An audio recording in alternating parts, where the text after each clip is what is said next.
Boa tarde a todos. Gostaria, antes de mais, já estou a puxar os slides para a frente, assim, cumprimentar a mesa, a senhora moderadora, os colegas palestrantes, cumprimentar a comissão organizadora e felicitar por este evento e agradecer o convite ao professor Pedro Brás e também ao Dr. João, ao engenheiro João Almeida, agradecer o convite para estarmos aqui presentes. É com muito prazer que vimos aqui a este congresso. Uma vez mais, estivemos em Mangualde há 2 anos e cumprimentar também as minhas colegas que têm feito grande parte do trabalho e das ideias que vou apresentar. O nosso grupo na Faculdade de Medicina da Universidade de Coimbra tem alguns interesses na área das doenças cardiovasculares, nomeadamente a diabetes. A diabetes é uma doença que tem crescido, que está associada a maus hábitos alimentares, sedentarismo, e há dados muito preocupantes em geral no mundo inteiro, na Europa em particular e em Portugal também. Cerca de 40% de nós são diabéticos ou têm uma situação chamada de pré-diabetes, uma situação que ainda não é diagnosticada como diabetes, mas é um fator de risco para o desenvolvimento de diabetes. Ora, esta doença, como sabemos, é uma doença que está muito associada a perturbações, a complicações sérias em vários outros órgãos, os olhos, os rins, os nervos periféricos, pode levar a amputações, o coração, o cérebro, leva a acidentes vasculares cerebrais. Isto conduz a efeitos graves, incapacidade, morte, custos económicos, custos familiares muito grandes e custos também socioeconómicos muito, muito elevados. Esta doença tem uma grande complexidade porque envolve um conjunto variadíssimo de órgãos e tecidos, como está aqui exemplificado, e o curioso foi constatar há uns anos atrás que provavelmente o puzzle ainda não está completo e que existem outros fatores responsáveis por modular ou por desenvolvimento desta doença. Um deles é a microbiota intestinal. A microbiota intestinal, eu não vou aqui fazer nenhuma palestra sobre a microbiota, que durava muito tempo, eu vou usar os 12 minutos que me foram dados. A microbiota intestinal é uma comunidade complexa de micro-organismos, estamos a falar de centenas de trilhões de micro-organismos, particularmente bactérias que habitam no nosso intestino, que pesam 1 ou 2 quilogramas de nós, são bactérias e micro-organismos, que 95% delas está localizada no nosso trato gastrointestinal, e esse trato gastrointestinal é muito importante, tem uma superfície enorme, correspondente a 2 campos de ténis e desempenha funções muito importantes. Felizmente que as células humanas são muito maiores do que os micro-organismos, porque nós temos 90% de micro-organismos para 10% de células humanas. E, eventualmente, se não fossem tão pequeninas, nós tínhamos um aspecto mais de marcianos e não aquele aspecto que temos hoje. Mas esta comunidade não nos parasita só. Falou-se aqui de manhã de pestes, que vocês têm grandes dificuldades e preocupações em controlar, obviamente. Este tipo de micro-organismos vive connosco e não está só a parasitar-nos. Ele desempenha funções muito importantes no nosso organismo, funções metabólicas, funções protetoras, funções de defesa, de reforço do sistema imunitário, etc. Contudo, como em todos os casos, em situações de doença, dietas hipercalóricas, stress e outras condições, há um desequilíbrio entre as comunidades que são protetoras e as comunidades que são nefastas. E este desequilíbrio hoje é conhecido como a disbiose da microbiota intestinal. Ora, sabe-se hoje, por algumas evidências, que este desequilíbrio pode estar associado a muitas doenças, uma delas a diabetes. A nossa lógica, a nossa ideia de trabalho foi pensar que temos uma doença muito complexa, que afeta muitos órgãos, se calhar é melhor intervir mais precocemente, numa situação designada de pré-diabetes. No momento do diagnóstico da doença já temos muitas complicações difíceis de reverter, ou seja, intervir mais precocemente e não com fármacos que têm potencialmente efeitos secundários, têm toxicidade, alguns deles, mas com uma opção nutracêutica, eventualmente mais segura e com maiores benefícios para a saúde. E é aqui que entram os mirtilos. Há uns anos pensamos nesta lógica. Os mirtilos, não vou ser exaustivo, foi aqui falado brilhantemente pelas colegas que me antecederam, tem vários efeitos protetores. Um deles também é o efeito pré-biótico, ou seja, a capacidade de modular a tal microbiota que está disfuncional nos doentes diabéticos. Então, esta ideia que nos assolou, pensamos que podia ser interessante. Concorremos a um prémio da Sociedade Portuguesa de Diabetologia na área da nutrição e conseguimos uma quantia pequena, mas que deu para começarmos a trabalhar, 5.000 euros.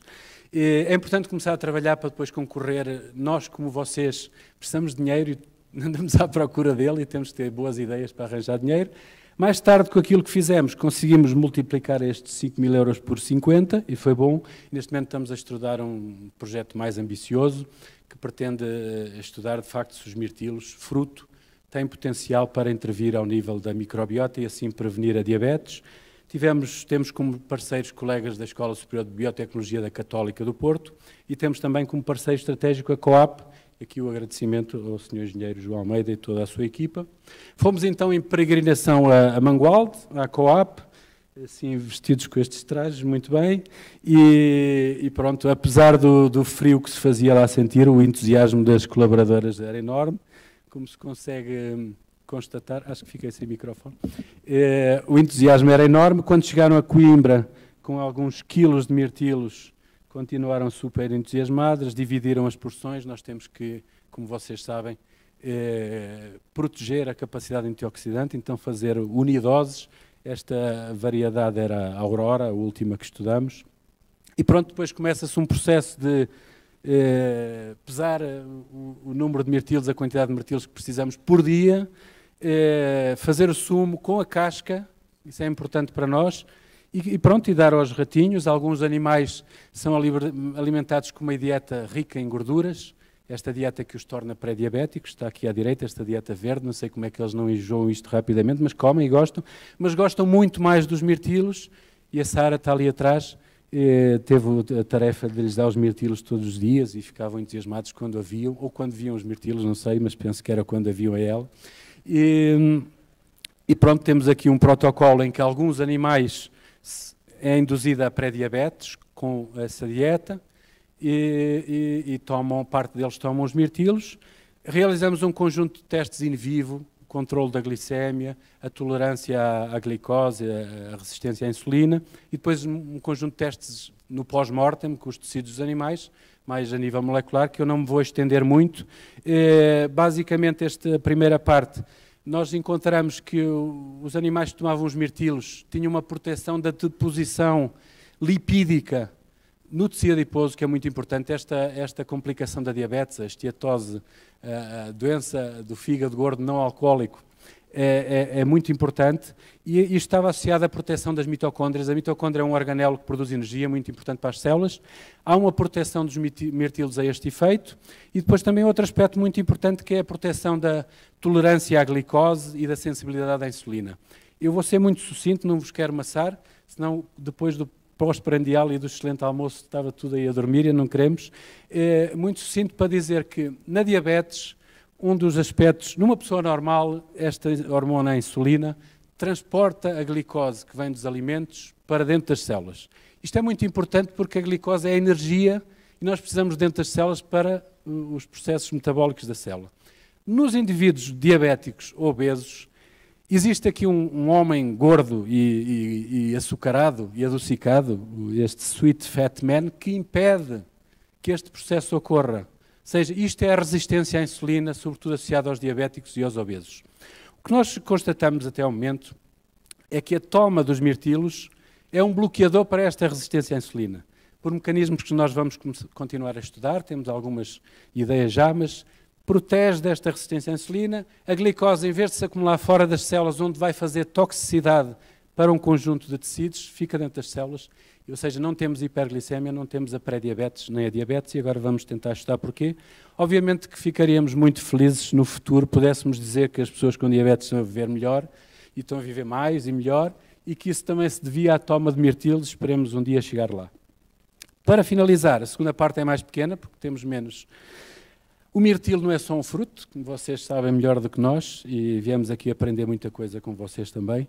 O mirtilo é mais do que isso, e aquilo que há uns anos, e nós no laboratório também fizemos há pouco tempo, para constatar se isto também com o nosso mirtilo, com as nossas folhas, era verdade, a quantidade de compostos polifenólicos noutras partes do mirtilo planta, nomeadamente nas folhas senescentes, é muito superior à quantidade que existe no fruto, na polpa, na casca.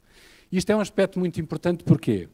Porque nestas folhas existirão compostos fenólicos com umas ligações especiais que ligados a açúcares, são compostos fenólicos glicosídeos, e pensa-se, por algumas evidências que já existem, que esta ligação dos compostos fenólicos deste formato podem exercer efeitos neuroprotetores.